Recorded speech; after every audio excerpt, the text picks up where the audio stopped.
일본이 발칵 뒤집혔습니다. 일본이 역사상 처음으로 호위함 수출을 해냈습니다. 그 금액은 무려 10조 원이었죠. 한국은 입찰에 실패했고 모두들 한국이 패배했다고 생각했습니다. 그런데 한국의 반격이 시작됐습니다. 함정을 짓는 조선소를 한국이 사버렸던 것이었죠. 일본이 설계하고 한국이 짓는 상황이 된 겁니다. 도대체 어떻게 이런 일이 벌어진 건지 지금부터 공개합니다.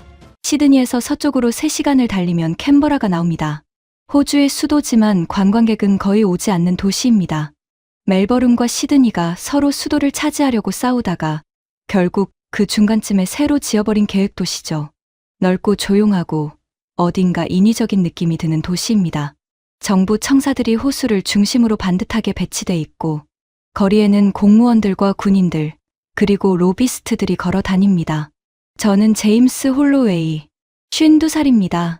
호주 국방부 함정획득국 수석 분석관으로 22해째 일하고 있습니다. 해군 장교 출신으로 중령으로 전역한 뒤 국방부 민간직으로 전환했습니다. 지금까지 제가 권고한 함정 도입 사업이 12건입니다. 그중 11건은 제 권고대로 최종 결정이 났습니다. 한 건이 정치적 이유로 뒤집혔는데 그건 제 판단이 틀린 게 아니라 의회가 문제였습니다. 적어도 저는 그렇게 믿고 있습니다. 2024년 8월에 캔버라는 한겨울이었습니다. 호주는 남반구라 계절이 반대입니다. 8월이면 아직 겨울이 끝나지 않았죠. 캔버라의 겨울은 시드니보다 훨씬 혹독합니다.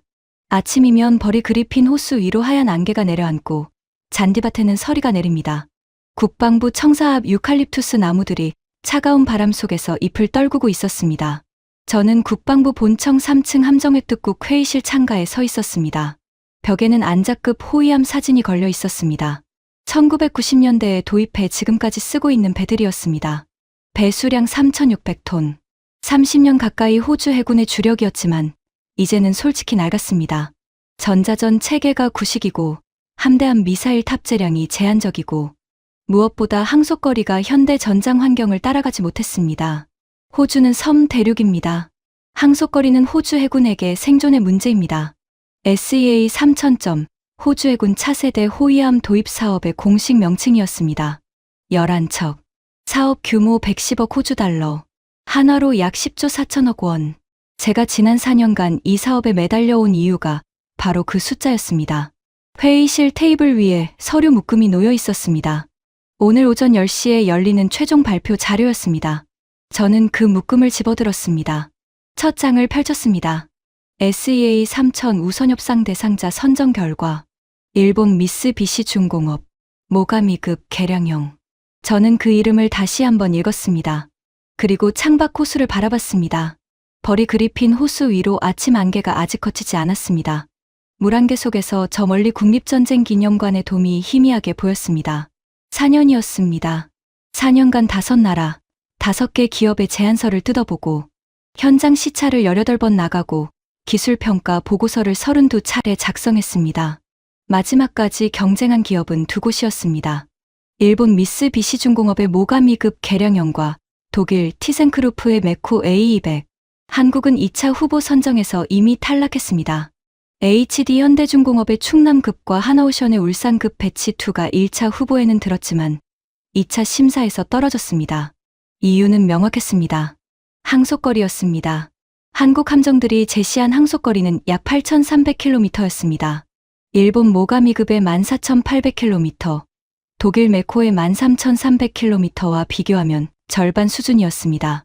호주가 작전을 수행해야 하는 해역이 어딘지 알면 이 숫자가 얼마나 결정적인지 이해할 수 있습니다. 인도양, 태평양, 남중국해. 호주 해군은 그 광활한 해역을 커버해야 합니다. 항속거리 8,300km짜리 함정으로는 인도양 한복판에서 연료가 떨어집니다. 저는 한국 탈락을 권고한 사람이었습니다. 미안하다는 생각은 없었습니다. 데이터가 그걸 말해주고 있었으니까요. 방산 도입 사업은 감정으로 하는 게 아닙니다. 숫자가 말하는 걸 따라가는 겁니다. 한국 함정은 무장 탑재량이나 납기 대응력에서는 앞섰지만 호주가 필요로 하는 핵심 요건을 충족하지 못했습니다. 간단한 일이었습니다. 그리고 일본이 남았습니다. 최종적으로 독일을 제치고 모가미급의 결정적 강점은 2가지였습니다. 첫째, 자동화 기술이었습니다. 기존 호위함 절반 수준인 90여 명의 승조원만으로 운용이 가능했습니다. 호주 해군이 저출산과 병력 부족으로 신음하고 있다는 걸 일본 측이 정확하게 파악하고 들어온 거였습니다. 둘째, 인도태평양 전략연대였습니다. 미국, 일본, 호주는 쿼드 체제 안에서 이미 긴밀하게 연결돼 있었습니다. 무기 체계 호환성과 군사 정보망 연동 측면에서 일본이 갖는 전략적 가치는 독일이 따라올 수 없었습니다. 회의실 문이 열렸습니다. 홀로웨이 분석관님, 준비되셨습니까? 장관님이 입장하십니다. 저는 서류를 들고 자리로 돌아갔습니다. 회의실 안으로 리처드 말스 부총리 겸 국방장관이 들어왔습니다. 그 뒤로 해군 참모총장과 방산청 관계자들이 줄줄이 들어왔습니다. 테이블 양쪽으로 10명이 넘는 사람들이 자리를 잡았습니다. 장관이 자리에 앉으며 저를 봤습니다. 홀로웨이 분석관, 오늘 발표는 당신이 맡아주시오. 저는 고개를 끄덕였습니다. SEA 3000 최종 결과를 보고드리겠습니다. 호주 해군 차세대 호위함 사업 우선협상 대상자로 일본 미쓰비시 중공업을 권고합니다. 회의실이 잠시 조용해졌습니다. 장관이 서류를 펼쳤습니다. 그리고 고개를 끄덕였습니다. 창밖으로 벌이 그리핀 호수의 안개가 천천히 걷히기 시작하고 있었습니다. 그날 아침만 해도 저는 이 결정이 내 경력에서 가장 잘한 일 중 하나라고 생각했습니다. 11척의 최신 호위함, 10조 원 규모의 계약, 호주 해군이 30년 만에 제대로 된 전력을 갖추게 되는 순간이라고요. 그 생각이 완전히 틀렸다는 걸 깨닫는 데는 채 6달이 걸리지 않았습니다. 발표가 끝난 뒤 회의실 분위기는 가벼웠습니다. 장관이 악수를 청했고 해군 참모총장이 등을 두드렸습니다. 방산청 관계자들이 돌아가며 수고했다는 인사를 건넸습니다. 저는 그 자리에서 웃으며 고개를 끄덕였습니다. 4년 만에 끝난 사업이었습니다. 당연히 축하받을 일이었죠. 점심은 국방부 구내식당에서 혼자 먹었습니다. 샌드위치와 커피, 자리를 잡고 앉아서 창밖을 봤습니다. 캔버라의 겨울 햇살이 유리창을 통해 비스듬히 들어오고 있었습니다. 저는 커피를 마시며 지난 4년을 돌아봤습니다. 제 기준은 항상 명확했습니다. 함정 도입 사업에는 3가지 원칙이 있습니다. 첫째는 작전 요건 충족. 우리가 싸워야 하는 바다에서 실제로 쓸 수 있는 배여야 합니다. 둘째는 기술 검증. 실제로 건조되고 운용된 실적이 있어야 합니다. 셋째는 전략 연대. 동맹 체계 안에서 함께 싸울 수 있는 나라의 무기여야 합니다. 이 3가지 기준으로 SEA 3000을 들여다보면 결론은 하나였습니다. 일본이었습니다. 모가미급은 항속거리 14,800km, 작전 요건 충족, 해상자위대가 실제로 운용 중인 전력, 기술 검증 완료, 미일 쿼드 체계 내 완벽한 호환성, 전략 연대 최적, 3가지가 다 맞아떨어지는 건 일본밖에 없었습니다. 한국은요? 항속거리 8,300km로 첫 번째 기준부터 미달이었습니다. 거기다 HD 현대중공업과 하나오션이 같은 사업에서 각자 따로 제안서를 냈습니다. 한국 업체 2곳이 서로 경쟁하고 있는 건데 호주 입장에서는 그게 무슨 의미인지 명확했습니다. 단일한 전략적 파트너가 아니라 장사꾼 2명이 각자 물건을 팔러 온 것처럼 보였습니다. 협상 테이블에서 일관된 메시지가 나오지 않았고 정보 공유가 이뤄지지 않았습니다. 저는 그 부분에서 한국 측의 아쉬움을 느꼈습니다. 개별 함정의 성능은 나쁘지 않았습니다. 충남급의 무장 탑재량은 인상적이었고 납기 대응력도 빨랐습니다. 하지만 방산 도입은 제품 하나를 사는 게 아닙니다. 파트너를 고르는 겁니다. 누구와 함께 싸울 것인지를 결정하는 일입니다. 그 관점에서 한국은 준비가 덜 돼 있었습니다. 저는 그게 제 솔직한 평가였고 지금도 그 평가가 틀렸다고 생각하지 않습니다. 구내식당을 나와서 사무실로 돌아왔습니다. 책상 위에 메일이 쌓여 있었습니다. 축하 메일들이었습니다. 동료들, 전직 상관들, 방산업체 관계자들. 저는 간단히 답신을 보내고 다음 업무로 넘어갔습니다. 그날 오후 늦게 한 통의 전화가 왔습니다. 홀로웨이 분석관님이십니까? 미쓰비시 중공업 호주 법인 다나카 히로시입니다. 목소리는 낮고 차분했습니다. 영어에 약간의 억양이 섞여 있었지만 유창했습니다. 오늘 발표에 감사드립니다. 이번 사업이 호주와 일본 양국에게 역사적인 협력의 첫 장이 되길 바랍니다. 저는 수화기를 들고 창밖을 봤습니다. 감사합니다. 다나카 씨. 다음 주 실무협의 일정 잡혔습니다. 전화를 끊고 나서 저는 의자에 등을 기댔습니다. 일본 방산업체의 역사상 첫 번째 호위함 수출, 그리고 호주 해군 30년 만에 전력 교체. 어느 쪽 입장에서 봐도 큰 사건이었습니다. 저는 그때 이 계약의 진짜 이야기가 이제 막 시작되고 있다는 걸 몰랐습니다. 그리고 그 이야기의 주인공이 일본도 호주도 아닌 전혀 다른 나라가 될 줄도 몰랐습니다. 발표 다음 날부터 실무가 쏟아졌습니다. SEA 3000 계약 이행 준비 회의, 핸더슨 조선소 현지 실사 일정 조율, 일본 측과의 기술협의 팀 구성, 서류가 산처럼 쌓였습니다. 저는 매일 오전 7시에 출근해서 밤 9시가 넘어서야 퇴근했습니다. 이런 대형 사업 직후에는 늘 이런 시기였습니다. 계약 조건은 이렇게 정리됐습니다. 11척 가운데 선도함 포함 3척은 일본 미쓰비시 나가사키 조선소에서 건조해 인도, 나머지 8척은 호주 현지 건조. 현지 건조 장소는 퍼스 인근 핸더슨 조선소. 첫 호위함 인도 예정은 2029년. 총 계약 규모 110억 호주 달러. 핸더슨 조선소. 저는 그 이름을 서류에서 볼 때마다 저도 모르게 시선이 멈췄습니다. 무언가 마음에 걸리는 게 있었지만 그때는 정확히 뭔지 설명할 수 없었습니다. 핸더슨 조선소는 서호주 퍼스 남부 해안에 위치한 호주 최대 민간 조선 시설이었습니다. 운영업체는 오스탈. 호주와 미국 해군 함정을 건조 납품하는 방산 조선 기업이었습니다. 미국 엘라베마주 모빌과 캘리포니아주 샌디에이고에도 조선소를 운영하고 있어서 미 해군 4대 핵심 공급업체 중 하나로 꼽혔습니다. 수주 잔고가 142억 호주 달러에 달했습니다. 저는 오스탈이 일본 함정을 충분히 잘 건조해낼 거라고 생각했습니다. 기술 이전 계획도 있었고 일본 측 기술진이 파견돼 지도할 예정이었으니까요. 계약 발표 이후 2달쯤 지난 10월의 어느 날이었습니다. 오전 일찍 다나카로부터 연락이 왔습니다. 그의 목소리는 평소와 달리 약간 경직돼 있었습니다.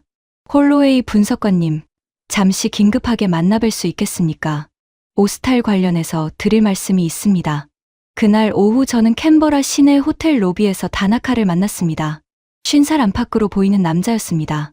키가 작고 체격이 단단했습니다. 회색 정장에 금태 안경을 쓰고 있었습니다. 악수 한 번으로 이 사람이 오랫동안 협상 테이블에서 살아온 사람이라는 게 느껴졌습니다. 악력이 강하고 눈이 흔들리지 않았습니다. 무슨 일입니까? 다나카가 테이블 위에 태블릿을 꺼내놓았습니다. 화면에 기사 하나가 떠 있었습니다.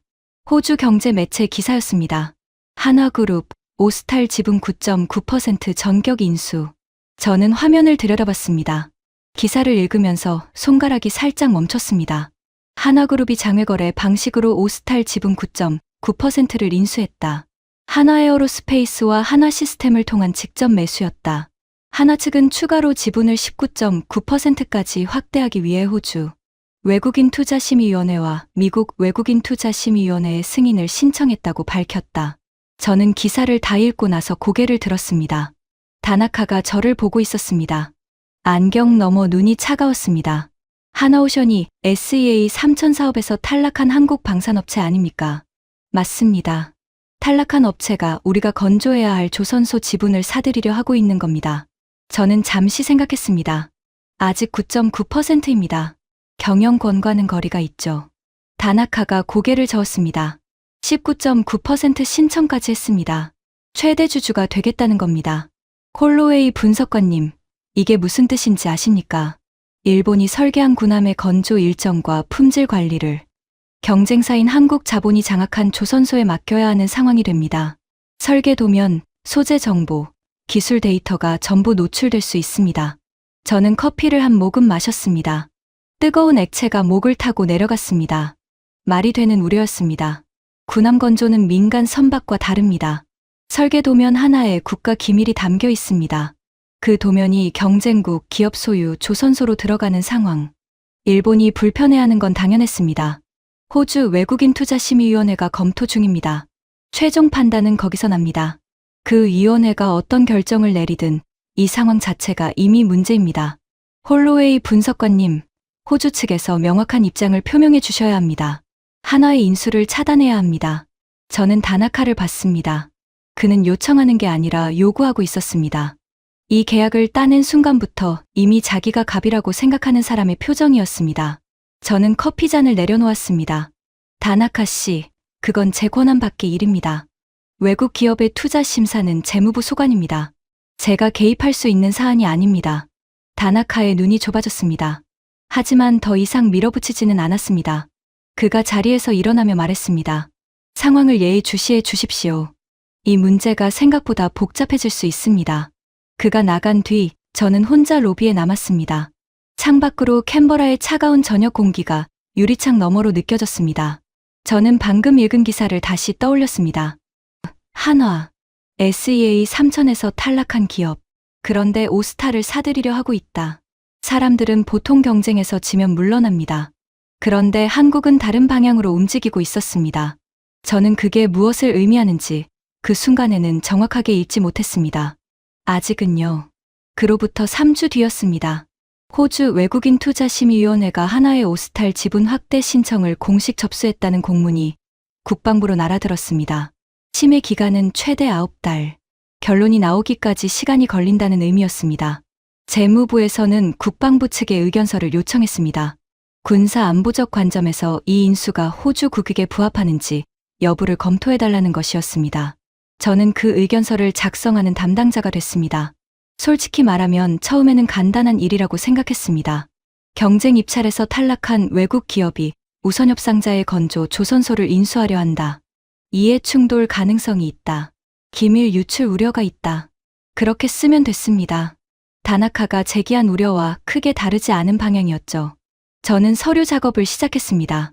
그런데 자료를 찾기 시작하면서 이상한 게 눈에 걸렸습니다. 오스탈 관련 최근 동향을 검색하다가 한 줄이 눈에 들어왔습니다. 미국 외국인 투자심의위원회, 즉 CFIUS가 한화의 오스탈 지분 확대에 대해 이미 심사를 진행했다는 내용이었습니다. 그리고 결과는 이랬습니다. 해결되지 않은 국가 안보 우려가 없음. 지분을 최대 100%까지 보유할 수 있는 권한 승인. 저는 그 문장을 2번 읽었습니다. 미국이 승인했습니다. 미국 국방부가 가장 민감하게 보는 기관 중 하나인 CFIUS가 한화의 오스탈 인수에 안보 문제가 없다고 판단한 겁니다. 오스탈이 미 해군 4대 핵심 공급업체 중 하나라는 걸 감안하면 이 결정이 얼마나 무게 있는 건지 알 수 있었습니다. 저는 의자에 등을 기댔습니다. 미국이 괜찮다고 했습니다. 그렇다면 호주가 차단할 근거가 뭡니까? 미국보다 민감하게 볼 이유가 어디에 있습니까? 저는 다나카가 제기한 기술 유출 우려를 다시 떠올렸습니다. 말이 되는 우려라고 생각했었는데 미국이 이미 들여다보고 괜찮다고 결론을 냈다는 사실이 그 우려의 무게를 상당히 덜어냈습니다. 저는 그날 오후 비공식 채널을 통해 한화 호주 법인에 연락했습니다. 다음 날 오전 제 사무실로 한 사람이 찾아왔습니다.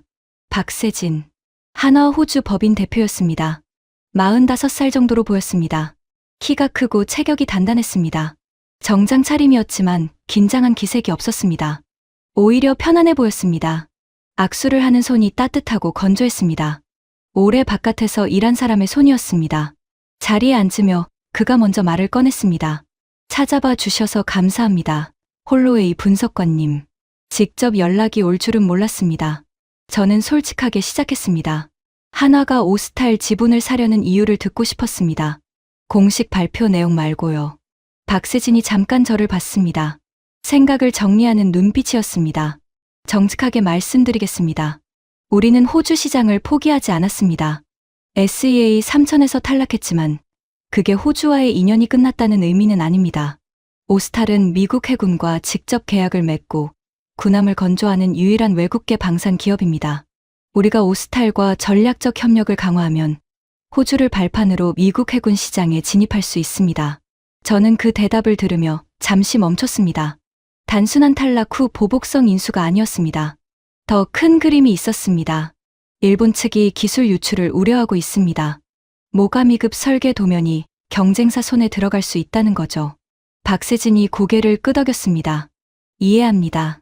그래서 한화는 오스탈 경영권 인수 의사가 없다는 걸 명확히 밝혔습니다.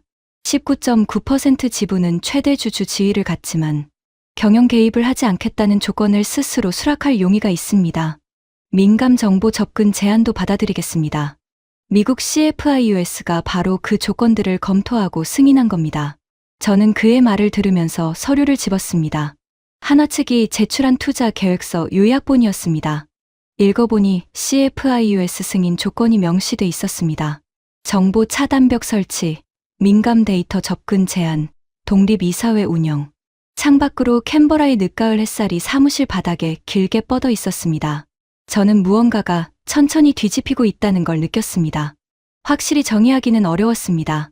하지만 제가 처음에 그렸던 그림, 즉 일본이 계약을 따냈고 한국은 탈락했다는 깔끔한 그림이 실제로는 훨씬 더 복잡한 그림이었다는 느낌이었습니다. 박세진이 자리에서 일어서며 말했습니다. 홀로웨이 분석관님, 한 가지만 여쭤봐도 되겠습니까? 저는 고개를 끄덕였습니다. SEA 3000에서 한국이 탈락한 가장 큰 이유가 항속거리였다고 알고 있습니다. 맞습니까? 맞습니다. 그가 잠시 침묵했습니다. 그러더니 조용하게 말했습니다. 그 평가가 틀리지 않았다고 생각합니다. 그 배들은 호주 작전 환경에 맞지 않았습니다. 하지만 분석관님, 배가 안 맞는다고 조선소도 필요 없다는 의미는 아니지 않습니까? 그가 나갔습니다. 저는 혼자 사무실에 남았습니다. 그 말이 계속 머릿속에서 맴돌았습니다. 배가 안 맞는다고 조선소도 필요 없다는 의미는 아니지 않습니까? 저는 그 문장의 무게를 한참 동안 가늠했습니다. 그리고 의견서 초안을 열었다가 다시 닫았습니다. 쓰려고 했던 방향이 맞는 건지 갑자기 확신이 서지 않았습니다. 그날 밤 저는 늦게까지 사무실에 있었습니다. 박세진이 남기고 간 말이 계속 걸렸습니다. 배가 안 맞는다고 조선소도 필요 없다는 의미는 아니지 않습니까? 단순한 말이었습니다. 하지만 그 단순함 뒤에 뭔가가 있었습니다. 저는 그게 뭔지 정확히 잡아내고 싶었습니다. 노트북을 열고 하나오션 관련 자료를 뒤지기 시작했습니다. 처음에는 오스탈 인수 목적을 확인하려는 것이었습니다. 그런데 자료를 파다 보니 예상보다 훨씬 많은 것들이 나왔습니다. 하나오션의 군함 건조 실적부터 봤습니다. 이지스 구축함 세종대왕급, 독도함급 상륙함, 장보고급 잠수함, 필리핀에 수출한 호세 리잘급 호위함 2600톤, 인도네시아에 수출한 나가파사급 잠수함 1400톤. 숫자들이 쭉 이어졌습니다. 그리 낯설지 않은 이름들이었습니다.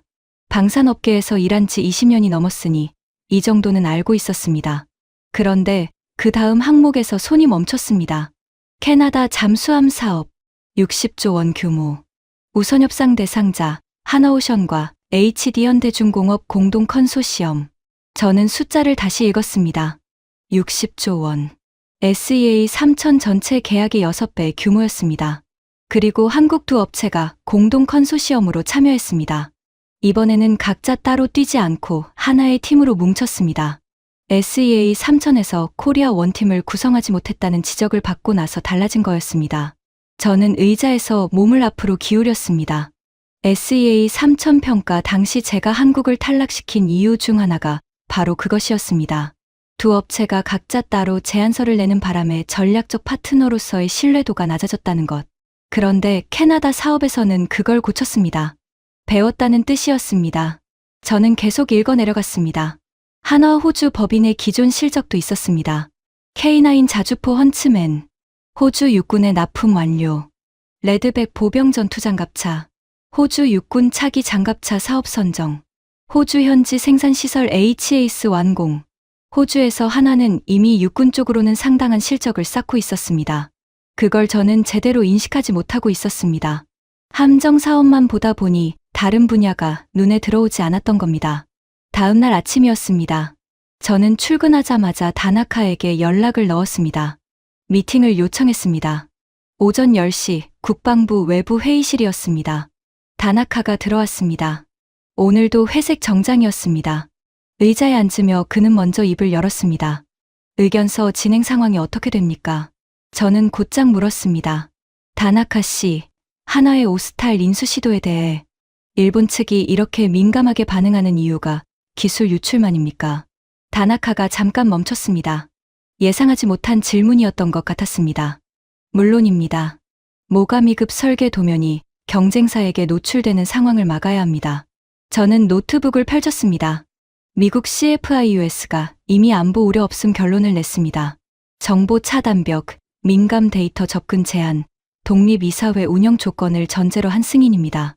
이 조건들을 감안하면 기술 유출 우려는 상당 부분 해소되지 않습니까? 다나카의 눈이 좁아졌습니다. CFIUS는 미국 국익 관점에서 본 것입니다. 일본과 호주 사이의 기밀 보호 협약은 별도 사안입니다. 그렇다면 그 별도 보호 조치를 계약 조건으로 명시하면 됩니다. 한화가 오스탈 최대 주주가 되더라도 미쓰비시 프로젝트 관련 정보는 완전히 분리된 체계로 관리되도록 법적, 구속력 있는 조건을 달면 되는 겁니다. 다나카가 팔짱을 꼈습니다. 그런 구조가 실질적으로 작동할 거라고 보십니까? 같은 건물 안에서 벽 하나 사이에 두고 경쟁사가 일본 군함 설계 도면을 들여다보지 않는다고 보장할 수 있습니까? 저는 그 말을 들으며 잠시 생각했습니다. 말이 되는 우려였습니다. 하지만 그 논리대로라면 세상에 외국 자본이 들어가선 안 되는 방산 조선소가 너무 많아집니다. 미국이 영국 기업 BAE 시스템즈를 군함 사업에 참여시키는 것도 같은 논리로 막아야 하는 것 아닙니까? 현실에서 방산협력은 그렇게 단순하지 않았습니다.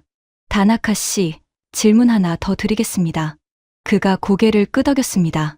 일본이 이 사안에 이렇게 적극적으로 반응하는 게 혹시 기술 유출 때문만은 아니라는 생각은 없으십니까? 경쟁국인 한국이 자국 방산의 핵심 계약 이행 현장 바로 옆에 들어서는 게 불편한 거 아닙니까? 다나카의 턱 근육이 미세하게 움직였습니다. 그가 대답하기까지 2초가 걸렸습니다. 기술 보호는 감정의 문제가 아닙니다. 국가 안보의 문제입니다. 물론입니다. 하지만 안보 우려를 이유로 경쟁국의 합법적 투자를 차단하는 건 다른 이야기입니다. 호주는 자유시장 원칙을 갖고 있습니다. CFIUS가 이미 안보 문제 없다고 결론 낸 투자를 호주가 막으려면 호주만의 구체적인 추가 우려 사항이 있어야 합니다. 그게 뭡니까? 다나카가 잠시 침묵했습니다. 저는 계속했습니다. 다나카 씨, 저는 일본 입장을 무시하는 게 아닙니다. 일본 우려는 이해합니다.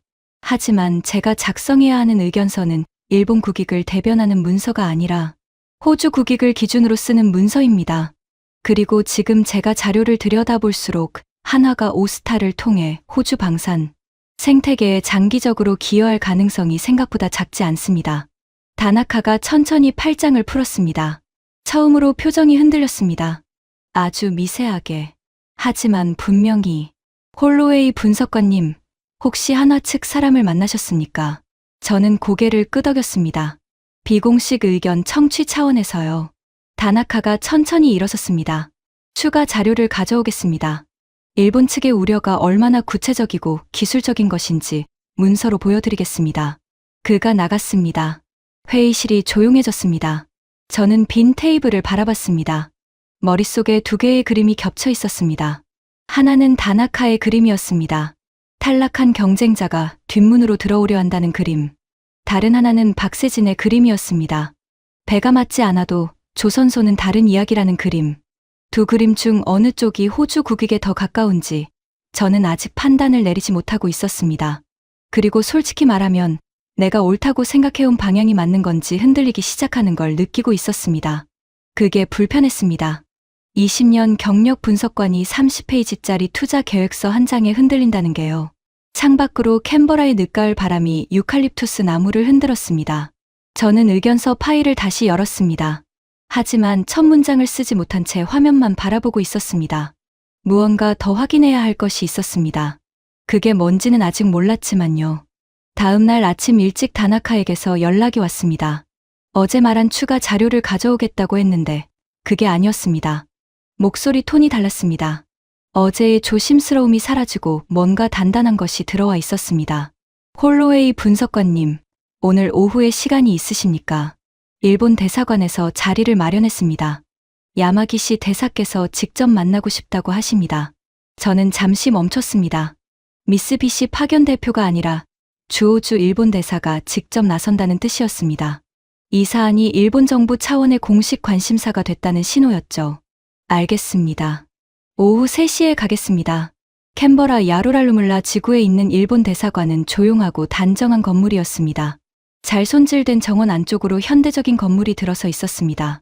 접견실로 안내받았습니다. 넓지 않은 방이었는데 테이블 위에 녹차와 화과자가 준비돼 있었습니다. 창밖으로 호주의 늦가을 햇살이 들어왔습니다. 야마기시 대사는 60 초반으로 보였습니다. 흰 머리를 단정하게 넘기고 짙은 네이비 수트를 입고 있었습니다. 외교관 특유의 온도가 느껴지는 인상이었습니다. 차갑지도 따뜻하지도 않은 계산된 중립의 표정이었습니다. 악수는 부드러웠습니다. 하지만 눈빛은 달랐습니다. 홀로웨이 분석관님, 바쁘신데 시간 내주셔서 감사합니다. 천만에요, 대사님. 그가 자리에 앉으며 직접 녹차를 따라줬습니다. 그 동작이 자연스러웠습니다. 오래 외교를 해온 사람이 상대방의 긴장을 풀기 위해 쓰는 방식이었습니다. 단도직입적으로 말씀드리겠습니다. 한화의 오스탈 인수 시도는 일본 정부로서 용납하기 어려운 사안입니다. 저는 차를 한 모금 마시며 그를 봤습니다. 호주와 일본은 SEA 3000을 통해 새로운 방산 협력 시대를 열었습니다. 이 관계가 흔들리면 안 됩니다. 한화가 오스탈 최대 주주가 될 경우 일본으로서는 자국 군함 기술이 경쟁국 기업의 영향권 아래 들어가는 상황을 감수해야 합니다. 이건 기술의 문제가 아닙니다. 신뢰의 문제입니다. 저는 차를 내려놓으며 물었습니다. 대사님, 미국 CFIUS가 이미 안보 우려 없음 결론을 냈습니다. 그 결정을 어떻게 보십니까? 야마기시 대사가 잠깐 미소를 지었습니다. 입꼬리만 올라가는 미소였습니다. 미국의 판단을 존중합니다.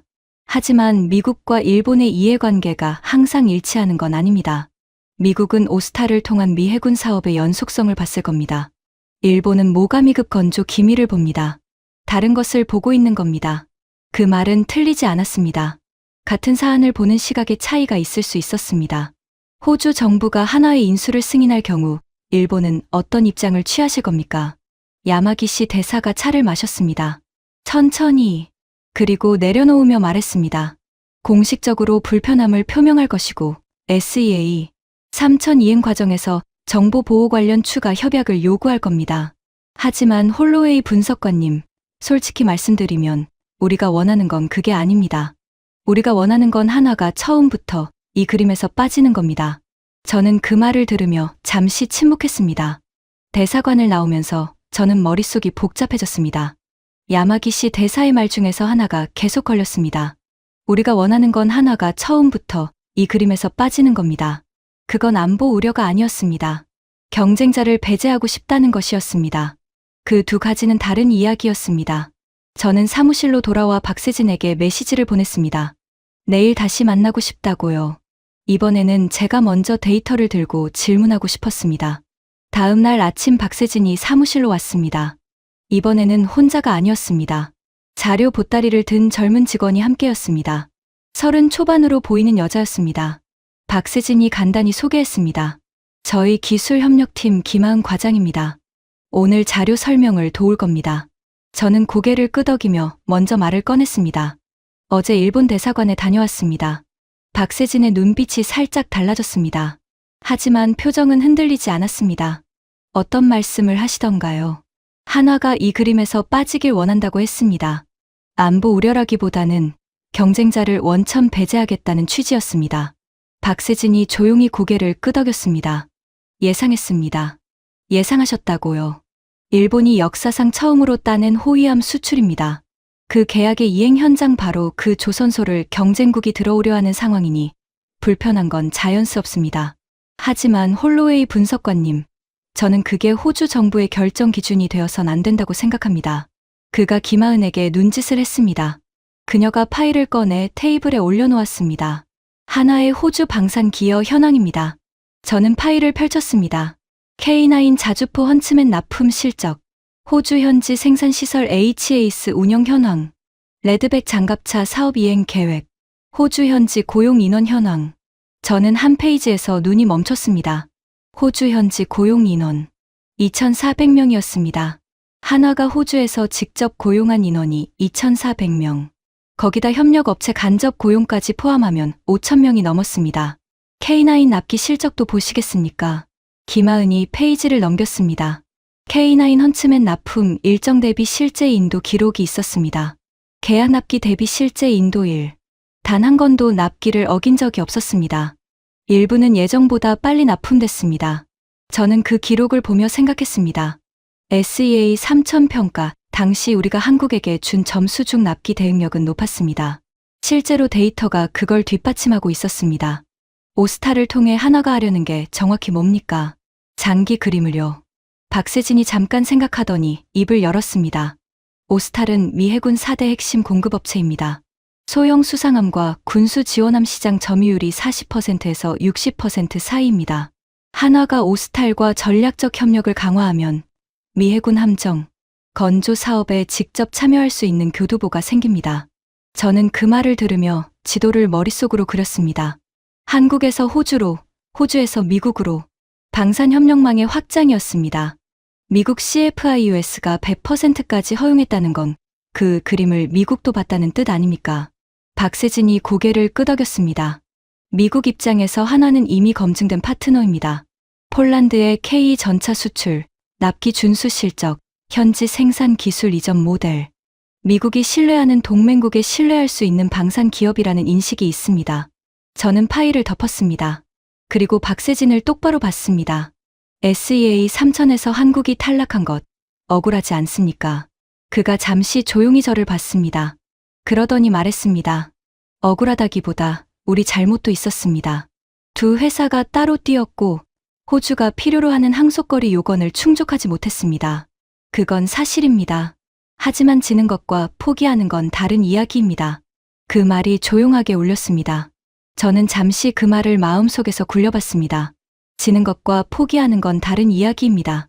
박세진과 김하은이 나간 뒤 저는 혼자 테이블에 앉아 있었습니다. 파일이 열려 있었습니다. 호주 현지 고용 2,400명, 납기 무결점 기록, 미국 CFIUS 승인, 그리고 캐나다 잠수함 60조 원 사업 우선 협상 대상자. 이 숫자들이 한화가 어떤 기업인지를 말해주고 있었습니다. SEA 3000에서 함정이 탈락했다고 해서 이 기업의 전체 그림이 탈락한 건 아니었습니다. 저는 함정 하나의 스펙으로 기업 전체를 판단하고 있었는지도 몰랐습니다. 창밖으로 캔버라의 오후 햇살이 길게 뻗어 있었습니다. 저는 의견서 파일을 다시 열었습니다. 그리고 처음 쓰려던 방향과는 다른 방향으로 첫 문장을 쓰기 시작했습니다. 천천히 손가락을 멈추고 또 멈추면서요. 의견서 초안을 절반쯤 썼을 무렵 다나카에게서 다시 연락이 왔습니다. 추가 자료를 가지고 왔다고 했습니다. 이번에는 사무실까지 직접 찾아왔습니다. 야마모토 바인더처럼 두꺼운 문서 묶음을 들고 들어왔습니다. A사 용지로 인쇄된 기술 분석 자료였습니다. 첫 페이지에 미쓰비시중공업 기밀이라는 도장이 찍혀 있었습니다. 모가미급 설계 정보 보호 관련 기술 분석입니다. 어떤 정보가 어떤 경로로 어떻게 유출될 수 있는지 구체적으로 정리했습니다. 저는 자료를 받아들었습니다. 꽤 두꺼웠습니다. 80페이지가 넘었습니다. 분석관님, 데이터가 말해줍니다. 한화가 오스탈 최대 주주가 될 경우 핸더슨 조선소의 건조 일정, 품질 관리 기록, 자재 입고 내역에 접근할 수 있는 구조적 가능성이 생깁니다. 이건 우리가 상상하는 시나리오가 아닙니다. 조선업 특성상 발생하는 실제 리스크입니다. 저는 자료를 훑어봤습니다. 기술적으로 꼼꼼하게 작성된 문서였습니다. 부정할 수 없는 부분도 있었습니다. 같은 조선소 안에서 두 경쟁 기업의 정보가 완전히 분리되는 건 현실적으로 쉬운 일이 아니었습니다. 이 자료 가져가서 검토하겠습니다. 다나카가 고개를 끄덕이며 자리에 앉았습니다. 그는 더 있겠다는 태도였습니다. 저는 직접 물었습니다. 다나카 씨, 한 가지 물어봐도 됩니까? 말씀하시죠. 일본이 모가미급을 호주에 수출한 게 이번이 처음입니다. 역사상 첫 번째 호위함 수출이죠. 그 전까지 일본 방산은 사실상 내수 중심이었습니다. 수출 실적이 없었습니다. 다나카가 고개를 끄덕였습니다. 그래서 더 중요한 사업입니다. 그렇습니다. 그런데 반대로 물어보면 수출 실적이 없다는 건 국제시장에서의 검증이 없다는 뜻이기도 합니다. 모가미급이 호주 해역에서 실제로 어떻게 작동할지는 아직 검증되지 않았습니다. 다나카의 눈이 좁아졌습니다. 해상자위대가 수년간 운용해온 전력입니다. 충분한 검증이 됐습니다. 자국 해역에서요. 호주는 다릅니다. 인도양과 태평양, 남중국해를 커버해야 합니다. 기후도 다르고 작전 환경도 다릅니다. 다나카가 팔짱을 꼈습니다. 그건 모든 수출 무기에 해당하는 이야기 아닙니까? 검증은 실제 운용으로 이뤄지는 겁니다. 맞습니다. 그런데 한화의 K9 자주포 헌츠맨은 이미 호주에서 운용 중입니다. 레드백 장갑차도 실제 테스트를 통과했습니다. 한화는 호주 환경에서의 실적이 이미 있습니다. 모가미급은 없습니다. 다나카가 대답하기 전에 저는 파일을 펼쳤습니다. 어젯밤 혼자 정리해둔 비교 데이터였습니다. 비교 데이터를 하나 보시겠습니까? K9 헌츠맨 납기 기록입니다. 계약 납기 대비 실제 인도일. 단 한 건도 지연 없음. 일부는 조기 납품. 호주 기갑훈련 참가 실적도 있습니다. 일본 방산이 호주 환경에서 이에 준하는 실적을 보여준 사례가 있으니까 다나카가 자료를 잠깐 봤습니다. 그리고 시선을 들었습니다.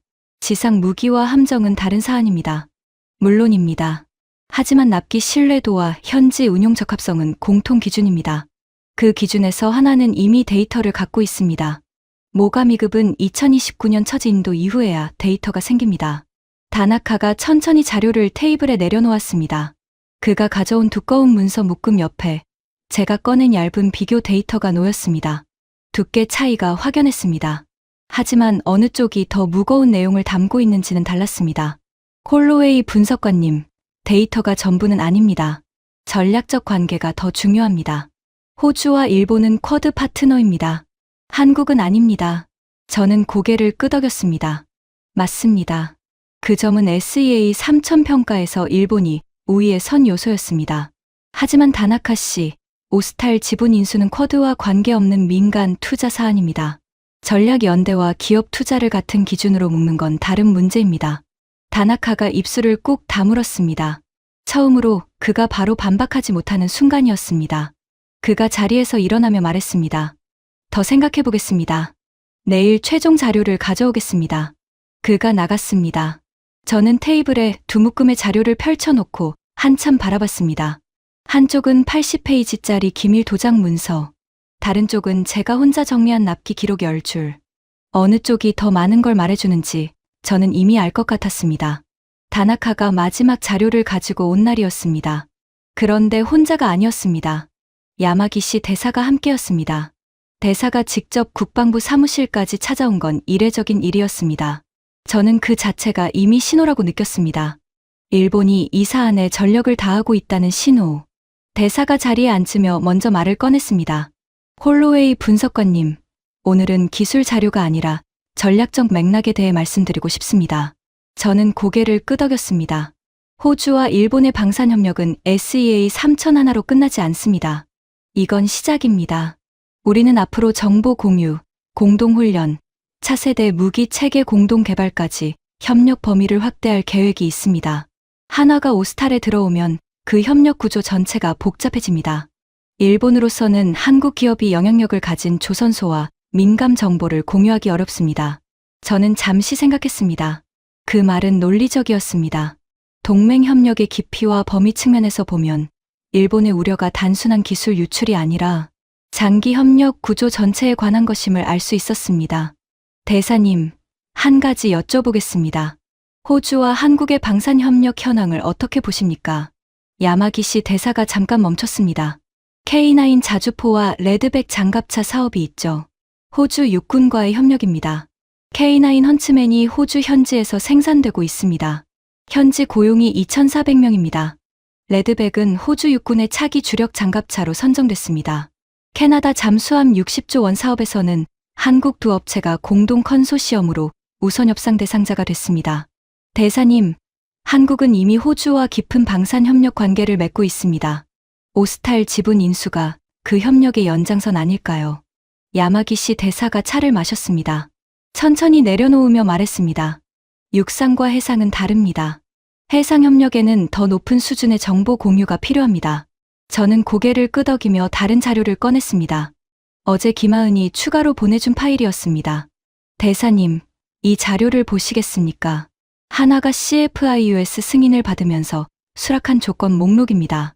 민감 정보 접근 제한, 정보 차단벽 설치, 독립이사회 운영, 분기별 준수 현황 보고. 이 조건들이 법적 구속력을 가진 협약으로 명문화됩니다. 다나카가 끼어들었습니다. 법적 구속력이 있어도 현실에서 완벽하게 작동하리라는 보장은 없습니다. 다나카 씨, 그 논리라면 세상에 외국 자본이 참여할 수 있는 방산 사업은 없습니다. BAE 시스템즈가 미국 방산에 참여하고 있고 레오나르도가 호주 사업에 참여하고 있습니다. 이들에게도 같은 기준을 적용하십니까? 다나카가 입술을 다물었습니다. 그때 야마기시 대사가 조용히 말했습니다. 홀로웨이 분석관님, 솔직하게 물어보겠습니다. 분석관님은 지금 어느 쪽으로 의견서를 쓰고 계십니까? 저는 대사를 받습니다. 그 질문이 이 자리를 찾아온 진짜 이유였습니다. 저는 잠시 침묵했습니다. 그리고 말했습니다. 아직 결론을 내지 않았습니다. 모든 관련 자료를 검토한 뒤 호주 국익 기준으로 판단할 겁니다. 야마기시 대사가 저를 한참 바라봤습니다. 그러더니 자리에서 일어섰습니다. 시간을 더 드리겠습니다. 하지만 홀로웨이 분석관님, 한 가지만 기억해 주십시오. 이 결정은 오스탈 지분 하나의 문제가 아닙니다. 호주와 일본이 앞으로 어떤 관계를 맺을 것인지의 시작점입니다. 두 사람이 나갔습니다. 저는 혼자 사무실에 남았습니다. 테이블 위에 두 묶음의 자료가 놓여 있었습니다. 일본 측이 가져온 80페이지짜리 문서와 한화 측이 보내준 조건 목록과 납기 기록들. 저는 두 자료를 번갈아 봤습니다. 그리고 처음으로 명확하게 인식했습니다. 일본이 이 싸움에서 원하는 건 공정한 심사가 아니라는 걸. 그들이 원하는 건 한화를 배제하는 결론이었습니다. 그 결론을 위해 대사까지 직접 나선 것이었습니다. 그 인식이 오히려 저를 다른 방향으로 밀었습니다. 저는 의견서 파일을 다시 열었습니다. 그리고 이번에는 멈추지 않고 썼습니다. 의견서 초안을 완성한 건 그로부터 사흘 뒤였습니다. 저는 초안을 국방부 법무팀에 검토 의뢰했습니다. 동시에 재무부 외국인투자심의위원회 담당관에게 비공식으로 초안 방향을 공유했습니다. 의견서의 결론은 이랬습니다. 한화의 오스탈 지분 19.9% 인수에 대해 명시된 조건을 전제로 국방부는 반대하지 않는다. 단, 모가미급 건조 관련 정보 보호를 위한 추가 협약을 계약 조건으로 명문화할 것을 권고한다. 일본이 제기한 우려를 완전히 무시하지는 않았습니다. 하지만 그 우려가 인수 자체를 차단할 근거가 된다고 보지 않았습니다. CGFIUS가 이미 통과시킨 투자를 호주가 막으려면 호주만의 독립적이고 구체적인 추가 우려사항이 있어야 했습니다. 저는 그걸 찾지 못했습니다. 초안이 상부로 올라간 다음 날이었습니다. 국방부 차관보 마틴 체이스에게서 연락이 왔습니다. 면담 요청이었습니다. 체이스 차관보는 60대 초반으로 정치 임명직에 가까운 인물이었습니다. 현 정부와 긴밀한 관계를 유지하는 사람이었습니다. 저는 그가 어떤 이야기를 하려는지 대충 감이 왔습니다. 차관보 집무실로 들어가자 그가 창가 의자에서 일어났습니다. 홀로웨이 분석관, 앉게. 자리에 앉자 그가 제 의견서 초안을 테이블 위에 올려놓았습니다. 출력된 종이었습니다. 몇 군데 빨간 볼펜으로 표시가 돼 있었습니다. 이 내용으로 제출할 생각인가? 검토 결과를 반영한 초안입니다. 체이스 차관보가 안경을 고쳐 썼습니다. 야마기시 대사가 지난주 총리실에도 연락을 했더군. 이번 사안에 대해 일본 정부가 매우 심각하게 보고 있다는 걸 전달했어. 저는 고개를 끄덕였습니다.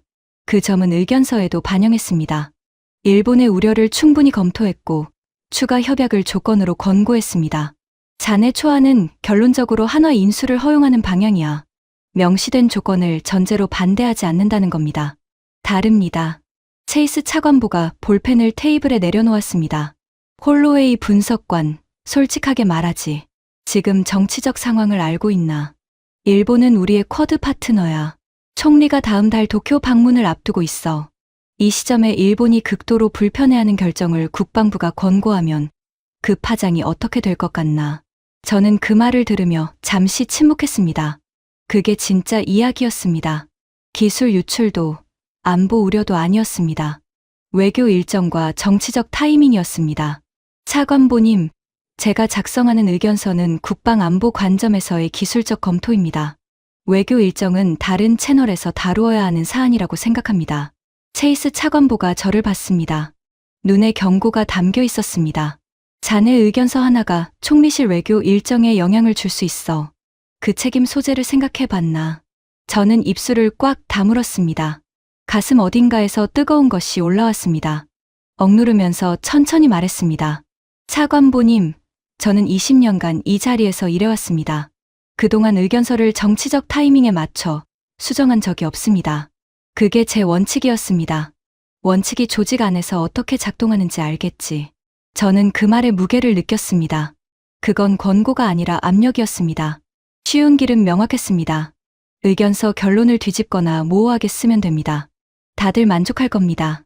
일본도, 총리실도, 체이스 차관보도요. 그리고 저는 조용히 넘어갈 수 있습니다. 저는 자리에서 일어났습니다. 초안을 다시 검토해 보겠습니다. 체이스 차관보가 고개를 끄덕였습니다. 그게 동의라고 이해한 것 같았습니다. 하지만 저의 그 말은 다른 의미였습니다. 정말로 다시 검토하겠다는 것이었습니다. 결론을 바꾸기 위해서가 아니라 더 단단하게 근거를 쌓기 위해서요. 집무실을 나오면서 복도에서 잠깐 멈췄습니다. 창밖으로 캔버라의 초겨울 하늘이 보였습니다. 낮고 회색빛 구름이 깔려 있었습니다. 저는 깊게 숨을 들이쉬었습니다. 다나카와 야마기시 대사, 그리고 이제 체이스 차관보까지 세 방향에서 같은 결론을 향해 압력이 오고 있었습니다. 사방이 막힌 것처럼 느껴졌습니다. 그런데 이상하게도 그 압력이 오히려 저를 더 명확하게 만들고 있었습니다. 이렇게 많은 사람이 한 방향으로 밀어붙인다는 건 반대 방향에 뭔가 중요한 것이 있다는 뜻이기도 했습니다. 저는 아직 그게 뭔지 다 보지 못했습니다. 사무실로 돌아와 박세진에게 메시지를 보냈습니다. 내일 아침 일찍 만나고 싶다고. 이번에는 제가 확인하고 싶은 마지막 데이터가 있었습니다. 그 데이터를 보고 나서 의견서 최종본을 쓰기로 마음먹었습니다. 어떤 결론이 나오든 그게 제 결론이어야 했습니다. 다음 날 아침 7시였습니다. 박세진이 사무실 문을 열고 들어왔을 때 저는 이미 2시간째 책상에 앉아 있었습니다. 밤새 잠을 제대로 자지 못했습니다. 체이스 차관보의 말이 계속 머릿속을 맴돌았습니다. 원칙이 조직 안에서 어떻게 작동하는지 알겠지. 그 문장이 잠을 빼앗아 갔습니다.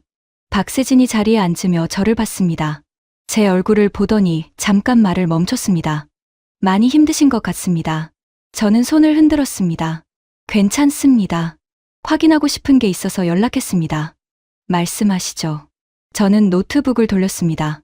화면에 2개의 수치가 나란히 띄워져 있었습니다. 하나오션의 캐나다 잠수함 사업 우선 협상 대상자 선정. 이게 사실입니까? 사실입니다. 하나오션과 HD 현대중공업 공동 컨소시엄으로 선정됐습니다. 60조 원 규모입니다. 캐나다 사업에서 두 회사가 공동 컨소시엄으로 뭉쳤습니다. SEA 3000대는 각자 따로 뛰었는데 박세진이 조용히 말했습니다. 그 경험에서 배웠습니다. 저는 고개를 끄덕였습니다. 그리고 다른 화면을 열었습니다. 어젯밤 혼자 정리한 데이터였습니다. 한화의 호주 내 방산 계약 이행 실적을 전부 뽑아봤습니다.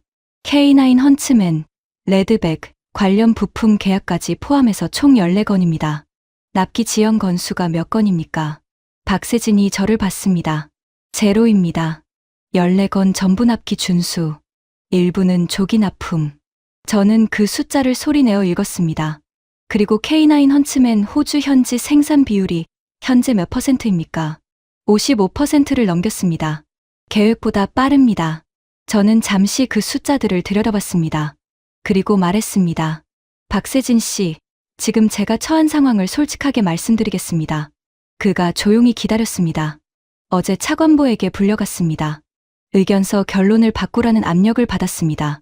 직접적으로 말하지는 않았지만 총리실 외교 일정과 쿼드 관계를 언급했습니다. 일본이 정부 채널까지 움직이고 있다는 뜻이었습니다. 박세진의 표정이 굳었습니다. 하지만 말이 없었습니다.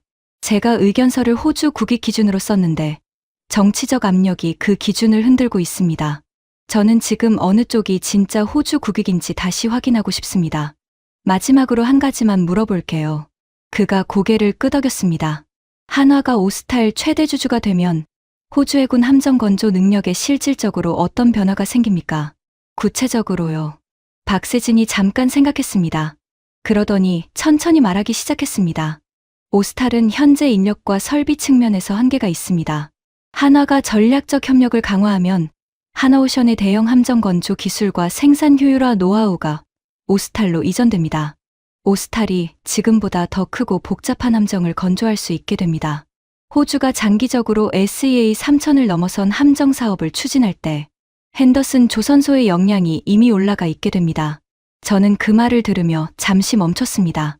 그 말은 곧 일본이 설계한 함정을 한국이 더 잘 지을 수 있게 된다는 뜻이기도 하군요. 박세진이 조용히 웃었습니다. 그렇게 볼 수도 있습니다. 저는 의자 등받이에 몸을 기댔습니다. 갑자기 피로가 몰려왔습니다. 며칠간 이 사안에 매달리면서 쌓인 피로였습니다. 체이스 차관보의 압력, 야마기시 대사의 경고, 다나카의 집요한 방문. 그 모든 것이 한꺼번에 몸을 짓눌렀습니다. 그때 박세진이 조용히 파일 하나를 테이블 위에 올려놓았습니다. 얇은 파일이었습니다. 홀로웨이 분석관님, 이건 제가 드리려고 따로 준비한 자료입니다. 보고 나서 결정하십시오. 저는 파일을 집어들었습니다. 한국 방산 수출 이후 수혜국 협력 현황이라고 적혀 있었습니다. 첫 페이지를 펼쳤습니다. 폴란드 K 전차 도입 이후 현지 생산 기술 이전 현황이었습니다. 2022년 계약 후 2023년 초도 물량 인도, 180대 전략 납기 이내 인도 완료, 폴란드 현지 생산 시설 구축 일정 준수. 다음 페이지를 넘겼습니다. 필리핀 호세 리잘급 호위함 인도 기록이었습니다. 계약 납기 준수, 필리핀 해군 교육 프로그램 함께 이행, 후속 군수 지원 체계 구축 완료. 그 다음 페이지에서 손이 멈췄습니다. 인도네시아 나가파사급 잠수함 수출 이후 협력 현황이었습니다. 잠수함 인도 후 한국 교관단 파견, 현지 정비 기술 이전, 부품 공급망 구축. 그 아래에 인도네시아 국방부 장관 서한이 첨부돼 있었습니다. 요약본이었습니다. 핵심 문장이 형광펜으로 표시돼 있었습니다. 한국은 무기를 팔고 떠나지 않았다. 우리가 스스로 운용할 수 있을 때까지 함께 있었다. 저는 그 문장을 2번 읽었습니다. 무기를 팔고 떠나지 않았다. 스스로 운용할 수 있을 때까지 함께 있었다. 그게 뭘 의미하는지 저는 오래 생각할 필요가 없었습니다. 방산 수출에서 가장 중요한 건 첫 계약이 아닙니다. 계약 이후입니다. 부품이 제때 들어오는지, 고장이 났을 때 기술 지원이 오는지, 현지 인력이 실제로 운용할 수 있게 되는지, 그 과정이 진짜 파트너십을 결정합니다. 저는 파일을 덮었습니다. 목이 살짝 매는 느낌이었습니다. 솔직히 예상하지 못했습니다. 저는 함정 스펙과 항속거리와 납기 데이터를 들여다봤는데 그 데이터들 뒤에 이런 이야기가 있을 거라고는 생각하지 않았습니다. 박세진이 조용히 말했습니다. 홀로웨이 분석관님, 저는 로비하러 온 게 아닙니다. 하나가 어떤 기업인지 보여드리고 싶었습니다. 결정은 분석관님이 하십시오. 그가 자리에서 일어섰습니다. 그리고 문 앞에서 잠깐 멈추더니 말했습니다. SEA 3000에서 우리가 졌습니다. 그 결과를 받아들입니다. 하지만 그 조선소에서 일하게 될 호주 사람들, 그 함정에 타게 될 호주 해군, 그리고 앞으로 호주가 함께할 방산 파트너, 그 그림을 한 번 더 생각해봐 주십시오. 문이 닫혔습니다. 저는 혼자 남았습니다. 테이블 위에 파일이 펼쳐져 있었습니다. 인도네시아 국방부 장관 서한의 그 문장이 눈에서 지워지지 않았습니다. 한국은 무기를 팔고 떠나지 않았다. 창밖으로 캔버라의 아침 햇살이 들어오기 시작했습니다. 저는 의견서 파일을 열었습니다. 그리고 처음으로 이 문서의 마지막 페이지, 결론 부분을 다시 썼습니다. 이번에는 손이 떨리지 않았습니다. 의견서 최종본을 탈고한 건 자정이 넘어서였습니다. 저는 사무실을 나와 국방부 청사 앞 주차장에 차를 세워두고 한참 앉아 있었습니다. 엔진을 끄지 않은 채로요. 히터가 돌아가는 소리만 조용히 들렸습니다. 창밖으로 캔버라의 한겨울 밤이 펼쳐져 있었습니다. 가로등 불빛이 주차장 바닥에 길게 그림자를 만들었습니다. 저는 그 자리에서 한참을 생각했습니다. 22해입니다. 이 자리에서 일한 시간이요. 22년 동안 저는 한 가지 기준으로 일해왔습니다. 데이터가 말하는 대로 씁니다. 정치적 압력은 제 의견서 안으로 들어오지 않습니다. 그게 제 원칙이었고 그 원칙 덕분에 12건의 도입 사업에서 제 권고가 신뢰를 받았습니다. 그런데 오늘 그 원칙이 흔들렸습니다. 아니, 정확하게 말하면 흔들린 게 아니었습니다. 시험을 받았습니다. 체이스 차관보가 준 것은 압력이었지만 동시에 그게 제 원칙의 진짜 무게를 확인하는 기회이기도 했습니다. 원칙이란 편한 상황에서는 누구나 지킬 수 있습니다. 불편한 상황에서 지킬 수 있을 때 비로소 원칙이 되는 것이죠. 저는 오늘 쓴 의견서를 머릿속에서 다시 읽어봤습니다. 결론은 이랬습니다. 한화그룹의 오스탈 지분 19.9% 인수에 대해 미국 CFIUS가 승인한 조건들을 법적, 구속력 있는 형태로 호주 계약에 명문화하는 것을 전제로 국방부는 반대하지 않는다. 추가로 모가미급 건조 관련 정보 보호를 위한 한일 호주 3자 정보, 보호 협약 체결을 권고한다. 일본의 우려를 완전히 무시하지 않았습니다. 추가 협약 조건을 달았습니다. 하지만 그 우려가 합법적 투자를 차단할 근거가 된다고 보지 않았습니다. 그게 제 판단이었습니다. 데이터가 그렇게 말하고 있었습니다. 체이스 차관보가 어떤 반응을 보일지 알고 있었습니다. 불편해할 겁니다. 총리실도 불편해할 수 있습니다. 일본은 공식 항의를 할지도 모릅니다. 그래도 저는 이 의견서를 제출할 것이었습니다. 왜냐고요? 박세진이 남기고 간 파일 때문만은 아니었습니다. 인도네시아 국방부 장관 서한 때문만도 아니었습니다. 제가 22년 동안 이 자리에서 배운 것 하나 때문이었습니다. 방산 도입은 10년, 20년을 내다보는 결정입니다. 오늘의 정치적 편의를 위해 20년 뒤 호주의 방산 협력 구조를 좁히는 선택을 해서는 안 됩니다. 한화는 이미 호주에서 2,400명을 고용하고 있었습니다. 납기 제로 지연이었습니다. 캐나다 60조 원 사업에서 우선 협상 대상자였습니다. 미국이 CFIUS를 통해 안보 문제 없음을 확인했습니다. 이 데이터들이 하나의 방향을 가리키고 있었습니다. 그리고 무엇보다 인도네시아 서한의 그 문장이었습니다. 한국은 무기를 팔고 떠나지 않았다. 저는 그 문장이 방산협력의 본질을 담고 있다고 생각했습니다. 계약서에 서명하는 순간이 아니라 그 이후 수십 년간 함께 있어주는 것. 그게 진짜 파트너십이었습니다. 호주가 그런 파트너를 오스탈이라는 통로를 통해 더 깊이 연결할 기회를 갖는다면 그게 호주 국익의 나쁜 일이 아니었습니다. 차 안에 혼자 앉아서 저는 처음으로 이번 사안의 전체 그림이 보이는 것 같았습니다. 일본이 10조 원짜리 계약을 따냈습니다. 역사상 첫 번째 호위함 수출이었습니다. 그건 대단한 성과였습니다. 하지만 한국은 다른 방향으로 움직였습니다. 함정 입찰에서 졌지만 조선소를 향해 걸어갔습니다. 그리고 그 조선소를 통해 미국 해군 시장까지 연결되는 더 긴 그림을 그리고 있었습니다. 지는 것과 포기하는 건 다른 이야기입니다. 박세진이 한 말이었습니다. 그 문장이 이제는 단순한 위로가 아니라 전략의 본질처럼 들렸습니다. 저는 히터를 끄고 차 문을 열었습니다. 캔버라의 한겨울 공기가 얼굴을 때렸습니다. 차갑고 건조한 바람이었습니다. 국방부 청사 위로 별이 몇 개 보였습니다. 캔버라는 도시 불빛이 적어서 별이 잘 보이는 도시였습니다. 저는 그 별들을 잠깐 올려다봤습니다. 그리고 집으로 걸어갔습니다. 내일 아침 일찍 의견서를 제출하기로 마음을 굳힌 채로요. 의견서를 제출한 건 다음 날 오전 9시였습니다. 재무부 외국인투자심의위원회 담당관에게 공식 문서로 전달했습니다. 동시에 체이스 차관보에게도 사본을 보냈습니다. 메일을 보내고 나서 저는 잠깐 화면을 바라봤습니다. 전송 완료. 두 글자가 선명했습니다. 돌이킬 수 없는 순간이었습니다. 1시간 뒤 체이스 차관보에게서 연락이 왔습니다. 홀로웨이 분석관, 내 방으로 오게. 목소리가 차가웠습니다. 저는 올라갔습니다.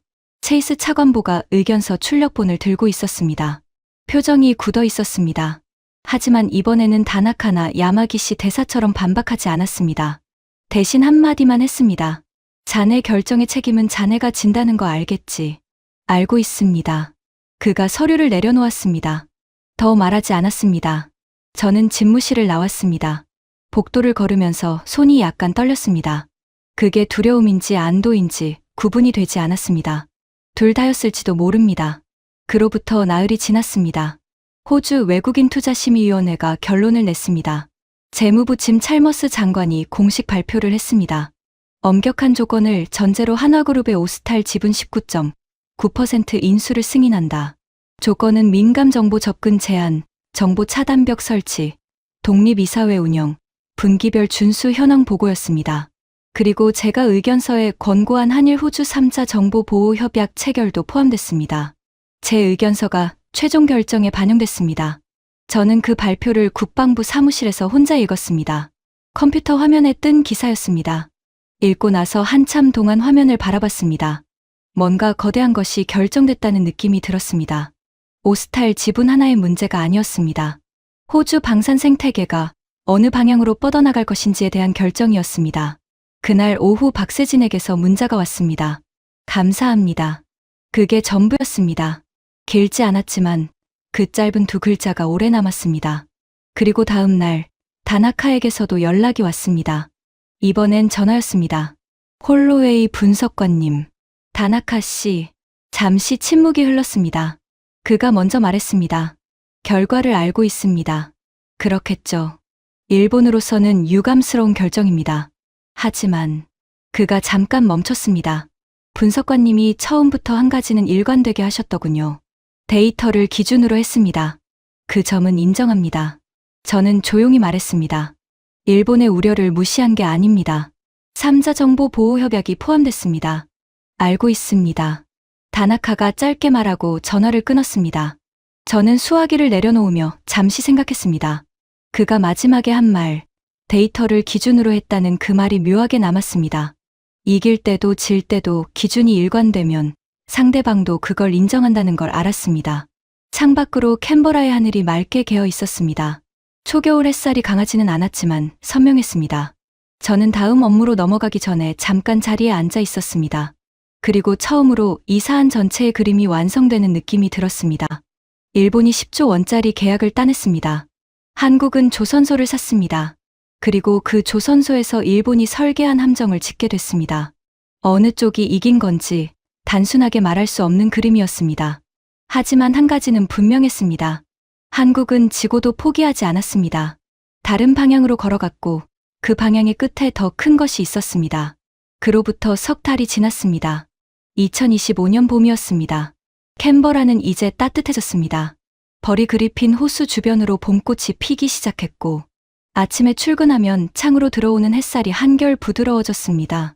저는 여전히 같은 사무실에서 일하고 있었습니다. 체이스 차관보는 제게 직접 불편한 말을 하지 않았습니다.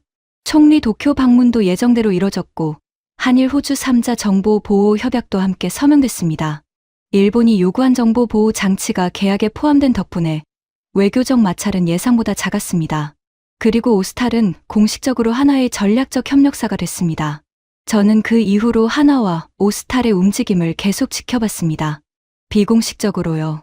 업무 범위를 벗어난 관심이었지만 어쩔 수 없었습니다. 제가 그 결정에 기여한 사람이었으니까요. 하나오션의 대형 함정 건조 기술이 오스탈 랜더슨 조선소로 이전되기 시작했습니다. 하나 기술진이 파견됐고 오스탈 인력과 함께 작업했습니다. 건조 공정 효율화 프로그램이 도입됐습니다. 그 결과 핸더슨 조선소의 생산 속도가 눈에 띄게 빨라졌다는 보고가 들어왔습니다. 그리고 한 가지 더 있었습니다. 미국 해군 함정 건조 사업에서 오스탈이 새로운 입찰 기회를 잡았습니다. 하나와의 협력을 통해 역량이 강화된 오스탈이 더 큰 규모의 미 해군 군수 지원함 건조 사업에 참여하게 된 것이었습니다. 한국에서 호주로, 호주에서 미국으로 박세진이 처음에 그렸던 그 그림이 실제로 그려지고 있었습니다. 저는 그 소식을 접하면서 오래 생각했습니다. SEA 3000에서 한국은 졌습니다. 항속거리 기준을 충족하지 못했고 두 업체가 따로 뛰었습니다. 그건 사실이었습니다. 저는 그 결정이 틀리지 않았다고 지금도 생각합니다. 하지만 그 패배 이후 한국이 선택한 방향이 단순한 제도전이 아니었습니다. 더 긴 그림이었습니다. 입찰에서 진 뒤 조선소 지분을 사들이고 미국 필라델피아 조선소를 인수하고 캐나다 잠수함 60조 원 사업에서 원팀을 구성해 우선 협상 대상자가 됐습니다. 일본은 10조 원짜리 계약 하나를 따냈습니다. 그건 역사적인 성과였습니다. 하지만 한국은 그 계약의 이행 현장 바로 그 조선소에서 함께 일하게 됐습니다. 설계는 일본이 했지만 8척을 짓는 현장에는 한국의 기술이 녹아들게 됐습니다. 어느 쪽이 더 긴 게임을 하고 있는 건지 이제는 명확하게 보였습니다. 그날 퇴근 전에 박세진에게서 전화가 왔습니다. 홀로웨이 분석관님, 잘 지내고 계십니까? 잘 지냅니다. 박 대표님은요? 덕분에 잘 지내고 있습니다. 사실 오늘 연락드린 건 다름이 아니라 그가 잠깐 멈췄습니다. 핸더슨 조선소의 한화 기술진이 본격적으로 파견됐습니다. 이번 주부터 오스탈 인력과 합동 작업을 시작합니다. 잘 됐군요. 감사합니다. 그리고 홀로웨이 분석관님, 한 가지만 말씀드려도 되겠습니까? 말씀하시죠. SEA 3000에서 우리가 탈락했을 때 많은 분들이 한국 방산의 한계라고 했습니다. 항속거리가 짧은 배를 만드는 나라라고요. 그 평가가 완전히 틀린 건 아닙니다. 그때 우리는 부족했습니다. 하지만 분석관님, 부족하다는 걸 아는 것과 거기서 멈추는 건 다른 이야기입니다. 저는 그 말을 들으며 창밖을 봤습니다. 캔버라의 봄 저녁이 부드럽게 물들고 있었습니다. 알고 있습니다. 지는 것과 포기하는 건 다른 이야기라고 하셨죠. 박세진이 조용히 웃었습니다. 기억하고 계셨군요. 전화를 끊고 저는 한참 창밖을 바라봤습니다. 벌이 그리핀 호수 위로 저녁 햇살이 반짝이고 있었습니다. 물 위에서 빛이 흔들렸습니다. 흔들리지만 사라지지는 않는 빛이었습니다. 저는 22년 동안 이 자리에서 수십 건의 도입 사업을 다뤘습니다. 그 사업들이 끝나고 나면 대개는 잊혔습니다. 다음 사업으로 넘어가면 이전 것은 기억에서 흐려졌습니다. 그런데 이번은 달랐습니다. 이번 사안은 끝난 뒤에도 계속 뭔가를 남기고 있었습니다. 숫자가 말하지 못하는 것이 있다는 걸 배웠습니다. 항속거리 수치가 함정의 스펙을 말해주지만 그 기업이 패배 이후에 어떻게 움직이는지는 말해주지 않습니다. 납기 기록이 신뢰도를 말해주지만 계약 이후에 수혜국과 어떤 관계를 맺는지는 말해주지 않습니다. 지분 비율이 투자 규모를 말해주지만 그 투자가 어떤 더 큰 그림의 일부인지는 말해주지 않습니다. 저는 데이터 분석관이었습니다. 그래서 데이터를 봤습니다. 하지만 이번에 처음으로 데이터 뒤에 있는 이야기를 함께 봤습니다. 그 이야기가 결국 결정을 만들었습니다. 2025년 여름이었습니다. 저는 퍼스에 출장을 왔습니다. 레드백 장갑차 현지 생산시설 점검 때문이었습니다. 공식 일정이 끝나고 오후에 시간이 생겼습니다. 저는 렌터카를 빌려서 핸더슨 조선소 쪽으로 드라이브를 했습니다. 조선소 내부에는 들어갈 수 없었습니다. 보안 구역이었으니까요. 하지만 인근 해안도로에서 조선소 전경이 보였습니다. 차를 길가에 세우고 내렸습니다. 서호주의 여름바람이 얼굴을 스쳤습니다. 바다 냄새가 났습니다. 짠 공기가 폐 속으로 들어왔습니다. 조선소 안으로 대형 크레인들이 보였습니다. 용접 불꽃이 튀는 게 멀리서도 보였습니다. 무언가를 만들고 있었습니다. 하나와 오스탈의 기술진이 함께 일하고 있는 현장이었습니다. 일본이 설계한 함정의 부재들이 한국 기술이 녹아든 공정을 통해 조금씩 모양을 갖춰가고 있는 곳이었습니다. 저는 한참 그 장면을 바라봤습니다. 8개월 전 제가 처음 SEA 3000 발표를 했을 때를 떠올렸습니다. 그때 저는 이 그림을 몰랐습니다. 일본이 계약을 따냈고 한국은 탈락했다고만 생각했습니다. 깔끔하고 명확한 결과라고 생각했습니다. 승자와 패자가 분명한 게임이었습니다. 그런데 현실은 달랐습니다. 게임은 거기서 끝나지 않았습니다. 패배한 쪽이 다른 방향으로 걸어갔고 결국 승자의 이행 현장 안으로 들어왔습니다. 설계는 일본이, 건조는 한국이 함께, 그건 단순한 타협이 아니었습니다. 방산협력의 새로운 형태였습니다. 저는 해안도로 난간에 기대서 바다를 봤습니다. 인도양이 펼쳐져 있었습니다. 끝이 보이지 않는 파란 수평선이었습니다. 제가 22년간 이 일을 하면서 배운 것들이 많습니다. 스펙이 좋은 무기가 항상 선택되는 건 아니라는 것. 가격이 싸다고 반드시 이기는 것도 아니라는 것. 때로는 전략적 연대가 성능보다 더 결정적이라는 것. 그런데 이번에 하나를 더 배웠습니다. 한 번의 패배가 끝이 아닐 수 있다는 것. 오히려 패배 이후에 어떻게 움직이느냐가 더 중요할 수 있다는 것. 무기를 팔고 떠나지 않고 함께 있어주는 것. 계약서에 서명하는 것보다 그 이유를 함께 짊어지는 것. 한국은 SEA 3000에서 졌습니다. 항속거리가 짧았고 원팀을 구성하지 못했습니다. 그건 사실이었습니다. 하지만 한국은 그 패배에서 멈추지 않았습니다. 배웠고 방향을 바꿨고 다른 통로를 찾았습니다. 그리고 결국 10조 원짜리 계약을 따낸 나라의 이행 현장 안에 들어왔습니다. 저는 그게 방산 강국의 다른 얼굴이라는 걸 이제 알았습니다. 당장의 계약만 보는 게 아니라 10년, 20년 뒤의 구조를 보는 것. 지금의 패배를 미래의 발판으로 만드는 것. 조선소 크레인 위로 서우주의 여름 햇살이 강하게 내리쬐고 있었습니다. 용접 불꽃이 햇빛 속에서도 선명하게 빛났습니다. 무언가를 만들어내는 불꽃이었습니다. 저는 핸드폰을 꺼냈습니다. 박세진에게 문자를 보냈습니다. 짧게요. 핸더슨 와봤습니다. 잘 되고 있군요. 조금 뒤 답장이 왔습니다. 오셨군요. 언제 한번 안으로 안내해 드리겠습니다. 저는 핸드폰을 주머니에 넣었습니다. 그리고 다시 조선소 쪽을 바라봤습니다. 8개월 전 저는 캔버라 회의실 창가에서 버리 그리핀 호수의 안개를 바라봤습니다. 그날 아침 제가 본 건 일본의 승리였습니다. 그 안개 속에서 일본의 첫 호위함 수출이 시작되는 장면이었습니다. 하지만 지금 제가 보고 있는 건 다른 장면이었습니다. 같은 이야기의 다른 챕터였습니다. 10조 원짜리 계약을 따낸 조선소 안에서 그 계약에서 탈락한 나라의 기술자들이 함께 일하고 있는 장면. 안개가 다 걷히고 나서 보이는 진짜 그림이었습니다. 저는 제임스 홀로웨이입니다. 호주 국방부에서 22년을 일한 함정 도입 분석관입니다. 한국 방산을 항속거리 짧은 함정이나 만드는 곳으로 봤던 사람입니다. 일본이 계약을 따낸 날 한국은 이미 끝났다고 생각했던 사람입니다. 하지만 이제 압니다. 게임은 계약서에서 끝나지 않습니다. 그 이후에 누가 더 긴 안목으로 움직이느냐가 진짜 승부입니다. 한국은 그 긴 게임을 알고 있었습니다. 세계가 보지 않을 때도 조용히 다음 수를 두고 있었습니다. 우리가 그걸 몰랐을 뿐이었습니다. 용접 불꽃이 바다 바람 속에서 흔들렸습니다. 하지만 꺼지지는 않았습니다. 여러분, 해외 감동 대한민국입니다. 오늘 이야기 어떻게 보셨습니까? 저는 이 대본을 쓰면서 한 장면에서 한참 멈췄습니다.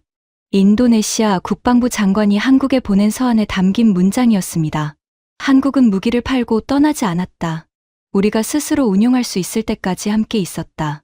저는 그 문장이 오늘 이야기의 전부라고 생각했습니다. 2024년 호주는 10조 원짜리 호위함 사업에서 일본을 선택했습니다. 한국은 탈락했습니다.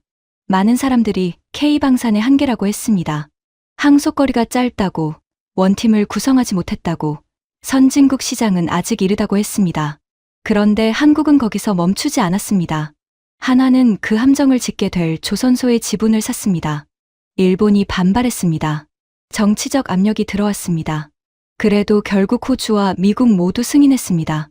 그리고 지금 핸더슨 조선소에서는 일본이 설계한 함정을 한국 기술진이 함께 짓고 있습니다. 졌지만 포기하지 않은 결과입니다. 오늘 이야기에서 제가 드리고 싶은 말씀은 하나입니다. 한국의 힘은 이깁니다. 라는 구호가 아닙니다. 저도 멈추지 않는다는 것입니다. 패배 앞에서 방향을 바꾸고 더 긴 안목으로 다음 수를 두는 것. 계약서에 서명하고 떠나는 게 아니라 그 이후에도 함께 있어주는 것. 저는 그게 한국 방산이 세계에서 신뢰를 얻어온 진짜 이유라고 생각합니다. 한 가지 꼭 말씀드려야 할 게 있습니다. 오늘 영상은 실제 사건과 공개된 자료를 바탕으로 구성했지만 등장인물과 내부 대화, 의견서 작성 과정 등은 극적 전달을 위해 창작한 허구입니다. 사실과 허구가 섞인 소설 형식의 콘텐츠임을 미리 밝혀드립니다.